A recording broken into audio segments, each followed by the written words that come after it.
Douches. And I'm Jamal. Ruhe. From WestWestSideMusic, and this is From Where We Sit. This is one of our first episodes, and we kind of thought one of the first questions that we often get asked from people is, what is mastering? And we have a lot of different answers for that, don't we? I've stumbled across a good one. You've got one that I describe it as this. You do whatever you can to make a recording, and then when you're at the end of your ability, you give it to me, and I do whatever it takes to finish it. So it's completely non-technical, but in truth, it encompasses a lot of the stuff we end up doing. Right, yeah. But what if they go too far? Can we, Well, that's kind of a different conversation, but still, if they go too far, then I have to bring it back to finished. Yeah. I mean, it doesn't really change my workload. Well, I mean, I know in the last few years especially, I'm asking for more additional mixes, or I'm asking for less compression, right, or like more versions.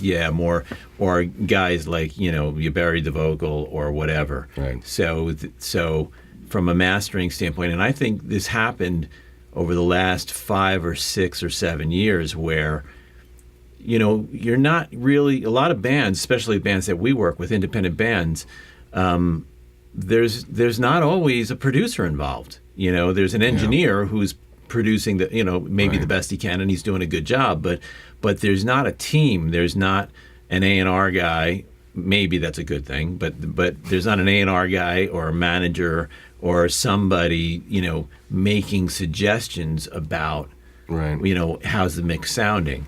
I know in a lot of cases too, we'll work with the mix engineer, and the mix engineer is sending the mixes to the band, and the band's not really giving them comments. Right. So they're sending us the mixes and saying, hey, you guys got any comments about how this is sounding? Yeah. So in one sense, I think I've been finding that mastering, obviously there's the technical description of getting it to sit in its final format for vinyl, for streaming, for CD, for other formats, but also I've become a sounding board for a lot of guys. Yeah.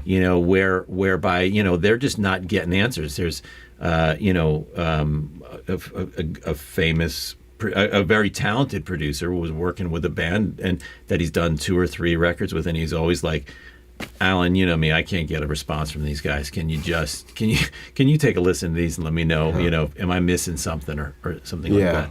So I think a newer generation of mastering is that additional perspective of having somebody else listening, because the engineer is just kind of too saturated into what they're doing. Yeah, well, I mean, that's a lot of my, if not all of my, regular clients who mix records for a living. They'll send me stuff, anything they got questions about. Or if they have a dispute with an artist about something. Yeah, right. Well, he doesn't like the vocals loud. Here's the mixes. You tell me if the vocals are too loud. I know, yeah. Because our vote does, count. But and it's better to kind of solve that ahead of time. Oh, for sure. Absolutely. Than afterward. I mean, we'll get to stems on another talk, but, and then there are classic parts of mastering, which are like EQ correction. What's your answer to what is mastering? What is mastering? It's providing the best possible final format for delivery amongst in a multi-formatted world. Right? Because the amount of compression, and especially in heavier or louder music, pulling that, as we spoke about on the 2-bus talk, that you can't just pull that off. I mean, the compression is a big part of it. So, but it's changing for streaming or for full CD or for like even higher resolution, hdtracks.com. HD, you don't want a heavy band on hdtracks.com, just sounding like an acoustic trio. So you got to keep a certain amount of it. And we're a lot more familiar with how those compression techniques are going to react in those formats. So to me, it's about being responsible for that final compression and EQ curve that's going to work for those formats. Yeah. You know, and you know that if it's going to a streaming format, there's a good chance that it's not going to be on a full bandwidth speaker system, that it could be on a portable device. Very good chance. You know, portable devices or something like that. Yeah. So whereas if it's a download, it could wind up being, you know, like I know a lot of guys that I do work with that do the hdtracks.com stuff. You know, they're listening on fine stereos, and you know, you want a full bandwidth, you want lots of dynamics, you want air on that. So that's a completely different, you know, format and direction that I want to give to them. There's also then the cleaning up aspect, right? I mean, like we're getting, you know, where we'll get a mix, you know, with count-offs, without count-offs, or how closely, you know, is the noise bleeding over. Editing. Bad edits, good edits. Just did one today. Guys, like, there's a squeak going in between these two lines. Can you get... And I'm like, you know, so we had to... I found another piece from elsewhere in the song, cut it in, and it was just, you know, but like people... And that's a whole nother... That'll hopefully be another discussion is how to listen to your mixes. Oh, Lord. But yeah, declicking, denoising, you know, fades that are, you know, everybody's using the plugins and they're using the analog button, right, or something, you know, on the plugin. And so it should say analog or something. There was a great. I guess I'll tell this great story. There was a guy that came in, and he was a talented engineer, but he brought his mixes in on his laptop because there was so much processing going on that he couldn't bounce them down. He couldn't. That Pro Tools would not allow him to bounce down the file without it stopping. Right. So he had to bring the laptop, and his only interface was won't mention the brand, although it was a good brand, but it was just, you know, a small brand that went into his USB jack, and it had a mini jack coming out. Okay. And so out of that mini jack, I plugged it into our system, and my gosh, it was noisy. And I'm like, this is a very reputable, A to D to A, right. And this company, I know this company. This can't be that noisy. And he's like, no, that's just what it always is, And I'm like, all right, so, and. Mastered the first song, right? And we got it, and there was, and I later on I measured the signal to noise ratio in the track. Now this is a 24-bit session, right? Which should have 100 noise with no audio playing. No, well, here's the point. The point is coming up. I measured the signal to noise ratio, which is the dynamic range. In a 24-bit, I forget what the sample rate was, but that was irrelevant. But a 24-bit session, which should have, it has capabilities of 144 dB of dynamic range. It was 27 dB. Of just ambient noise. The noise level was so high. No music, just noise. Just a session open. 27. There was 27 dB before zero. Oh, good for him. And then, so we did the first song, and I'm like, well, obviously, I'm gonna have to be doing some denoising on this stuff. And then I'm like, all right, let's do the next song. And he closed the Pro Tool session, and the noise went away. Right. And I was like, whoa! 500 compressors going, right? No, it was all of those analog simulation buttons on whatever plugins, like analog simulation, extra this, extra that. That all of those plugins were adding all of this noise. Noisier than a cassette deck. Yes. Yeah, I might as well have mixed it down on an analog board to a cassette deck when it had better specs. Yeah. So, and then, actually, and the end of that story was I spoke to the engineer. We did the session because it was an attended session. The artist was there.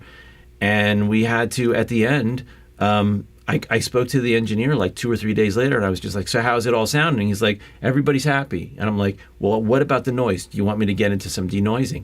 And we wound up going back in, and he wound up, automating those noise tracks. Really? In and out of the fade outs and the quiet sections of the songs so that we could properly put in without having to add denoising. But, again, I'm finding that there's a lot of that I'm doing during a session where, they're just not listening in a quiet enough environment. The guy's mixing on his laptop. Could have been mixing on the train, as far as I'm concerned. On his commute in and out of the city. But that somebody's got to be able to say, wait a second, this is too much. This is not going to fly. Yeah. Let's figure this out. And I spoke to him, and we redid most of the songs, and then hit them back to the band, and the band was extremely thankful. Right. But if it were just wham bam, thank you ma'am, and done with it, it would have been a really, really noisy record, or we would have had to hook up a lot of denoising, which we know takes away from the harmonic content, for that. There's also mastering is also about preparing for the multiple formats. Yeah. You want to make sure that we have proper streaming, proper vinyl, and the right amount of compression and or EQ curves for each one of those, as well as 16-bit digital audio, because a lot of people are still dealing with. We're in that transition point where we're not really sure. I'm dealing with the Orchard. And they keep changing. Is it 16-bit? Is it 24-bit? What's the what do they want? Delivery. What do they want for delivery? Now they're saying either one. But now I'm like, if I give them a 24-bit and they're going to dither down to 16, you'd rather give them both. I'd rather give them both. Yeah. If you're gonna give it if you're going to use the 16-bit, I'd rather use my dithering than your dithering and not knowing what's going on. Well, and that's assuming that there's someone that's wrangling the delivered masters also on the other end. Yeah, and how much... You send both, and which one's getting used. Yeah. I mean, it depends. A lot of times, everything goes great. And, part of our job is chasing all that stuff down and making sure that it goes right. And arguing with people about stuff that they honestly don't understand, and not because they don't get stuff, but because they just don't live in this environment regularly. Absolutely. Yeah. Other people that, if you deliver stuff to streaming services all the time, you realize having it hammer slammed is not the way to go. Right. You know what I mean? You want some room and you want some bit depth. You want resolution, because counterintuitively, you'll hand it in, it'll end up sounding tiny. Right. Right. I think we're getting that point across to more and more people now. Yeah, we still have to have the talk. But we have to have the talk all the time. And it's, and it's annoying to have it after the session because we can't get in touch with them. Yeah. And they're on a deadline. Yeah. That's the beauty of a good A&R person would be. That would be a good A&R person. They know that that's what they're gonna be hearing. I was thinking that we should start some kind of maybe even a quality control company just to help people understand. We are the quality control. That is what we are paid to create quality. West Side Music quality control. It is that. Well, it's a lot of initials. WWSM. It is. QC. It is. I remember years ago where, A&R departments would be approving the mixes before they would go to mastering. Yeah. There were a couple of indie labels, J-Tree for one, Triple Crown, another one, that these guys were so artist friendly that they were letting the artists, they didn't even want to hear the records till after they were mastered. Yeah. And fortunately, they were hiring good, really good in the truest sense of the word, producers. And making super cool music. And making great music, making it well. The labels were supplying good budgets, and things came out pretty good. Yeah. But that's so great when you're working on a record and someone on the other end is informed, knows what they want. Yeah. They give you a list of we want this in this format, we want this one like this, we want this and this, and as you're handing them in, they're listening to them. Yep. And they're talking about, whatever. They're taking note of spacing, order, all these little things that everyone else doesn't. Well, it'll get by you if you're just jamming on, everything sounds better, which hopefully it does, but everything means everything. It doesn't just mean, my drummer's happy now at this point. Your drummer should be happy, yes, granted, but at the same time, you should also be listening to the fade out. Yeah, right. See if the song ends at the right spot. If the pause is right, these things matter. And then once it's out there and you're like, I guess we're going to have a bonus version where it actually is right. How many times have you feel this one? I don't know. I don't want to say a week or a month, but just put the standard spacing between the songs. Oh, yeah. Everything. Standard spacing? Every time. Where is it? Years ago, there was, you used to have it, try to put 2 wraps of leader on an analog reel so that you wouldn't get print through. Right. And that made sense, and also for queuing up, on vinyl and things like that. But for once we started hitting digital and things being able to go bang bang into each one, each new file. Standard. It's standard, just standard timing. Standard timing. It's just one. I mean, I never pay attention to that unless because it's something that I'm good at for whatever reason. I have very little, revisions about spacing, but if I get instructions, if someone's got a concept for what they want for spacing, God bless them. Right. Unless you're going to go there to crazy land, which Right. happens occasionally too. Right. But usually I just do what I think is going to feel comfortable given the running order, and it's almost always right anyway, because this is all we do. Yeah. But standard's a good one. And I maybe 1 out of 10, 1 out of 15 or 20 sessions where I'll get the full album in one piece, right? Right. And there's overlaps. Mm-hmm. And so, But they want you to master it that way. They printed the mixes. They printed the mixes all in one big file. Right. I don't with think I've overlap, ever gotten that. with overlaps. And then they want to tighten or extend the spacings. Really? Oh yeah. Because you get sessions with them on different tracks. Oh yeah, I get that. As a matter of fact, there's one right there. Yeah, that's great. I've got them all here. And if they want to adjust here's their that's sequence. great. They gave me all the individual songs. I pulled them up top, broke them away so that I mastered them separately. Then I'm going to match their spacing. So now, if they need an individual for a radio version or whatever, how are you supposed to do that? I've never gotten that, and I would immediately say, okay, where are the mixes? I got the magic. I got the magic button. I got the magic extend the fader button. Suicide extend mission. the fade button. I feel like someone's going to mess with you too, and right? It's foreshadowing when you get something like that. And I mean, again, getting back. Listen, I don't want to suggest that we're A&R people, although I think we do a lot of functions that an A&R person should be doing. But also another thing is sometimes, you're working with the band and suddenly you get to like the 7th song in the sequence and you go, guys, this song is awesome. Right. Right? Like, why is this number 7? Yeah. They're like, yeah, we've been working on, that's an old song. Yeah. I'm like, yeah, but this is an awesome song. This should be number 1 or 2 or 3. Put this up front. Yeah. And sometimes, and then that's part of, I mean, my credibility. honest experience in that area is usually that my enthusiasm about a particular song saves the song on the record. They were going to cut it. Right, yeah. And I don't know why that's my ear, but for whatever reason, I like something in a song specifically, and I'll mention it to the mixer, the producer, or the artist, and they're like, that was the one we were going to throw out. Right. We got a cut. We got a cut. We're back. We're back. Good thing we're not video engineers. No, of course not. Well, I think I wanted to sum up by saying two main things that are really important to what is mastering. And we touched upon the first one, which is just really being able to prepare a format specifically for where it's going to be enjoyed and played. So that has a lot to do with streaming these days and staying in touch with that, and getting those top secret phone numbers of those guys that are creating those algorithms and stuff like that. And also for vinyl, knowing what the dynamic range is and the frequency response and what happens to those inner grooves. Oh, just what a cutter wants. What a cutter, absolutely. To make a good cut. Yeah. And then the second thing is really just, being responsible for having backup copies of all of the masters, of the different formats, and being able to archive them and be able to. I mean, I know there's one popular studio that only holds on to their masters for 2 years and then they dump them.